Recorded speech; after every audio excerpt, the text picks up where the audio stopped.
Ivana, som z 8. ročníka a dnes vám idem doporučiť knihu Ateliér špicatých klobúkov, ktorá je manga a číta sa zozadu úplne naopak ako bežné knihy.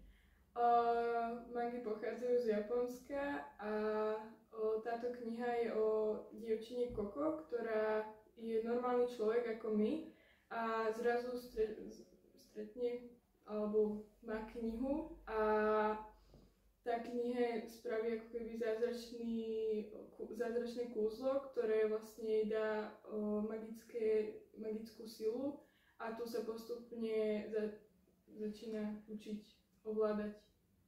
Veľmi doporučujem.